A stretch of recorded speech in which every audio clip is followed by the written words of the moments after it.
We don't talk about it much. It doesn't find its way into our theological outlines. It's not the typical way we think about our Redeemer. Yet it is an observation that not only gives you hope, but defines for you what your Lord is doing right here, right now. Here it is. You serve a dissatisfied Redeemer. You ought to be very thankful that your Lord isn't easily satisfied. He does not do his work poorly or incompletely. He does not walk away from what he has begun until it is perfectly finished. He does not grow bored, tired, discouraged, or distracted. He does not have a short attention span. He does not suffer from redemptive attention deficit disorder. He never grows impatient. He isn't irritated by how long his work is taking. He never wishes that he hadn't begun it in the first place. He never tries to rush what takes time. He never uses his power to turn what must be a process into an event. He never wonders if it's worth it and contemplates calling it all off. Your Redeemer is zealous for one goal, the final renewal of all things. Ultimate salvation from all that sin is and all that sin has broken is his unrelenting pursuit. He will continue to unleash his power to accomplish redemption, and he will not be satisfied until the last enemy is under his feet and the final kingdom has come.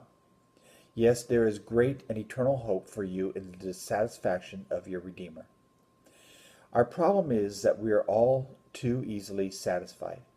We're satisfied with a little bit of theological knowledge, a degree of biblical literacy, occasional moments of ministry, and a measure of personal spiritual growth.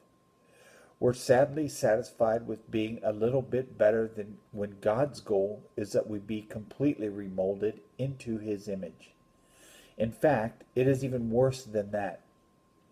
Not only are we too easily satisfied, willing to stop before the Redeemer's work is fully accomplished in us, we are all very easily distracted.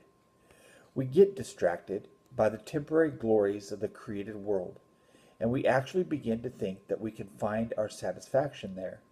So we quit pressing on because our Redeemer is pressing on, while he, in glorious dissatisfaction, still works to redeem us from us. We are our chasing other lovers. We begin to believe that they can do for us what he alone can do. We begin to invest our time, energy, and hope in things that can never deliver. Hope is not found in the places where our hearts look for satisfaction, but in the dissatisfaction of our Redeemer. He will complete his work even in those moments when we don't care that he does. Today's scripture reading is 1 Thessalonians 5:23 through 24. And the thought for the day: if you are not fully formed into the image of Jesus, your Redeemer is neither satisfied nor finished, and neither should you be.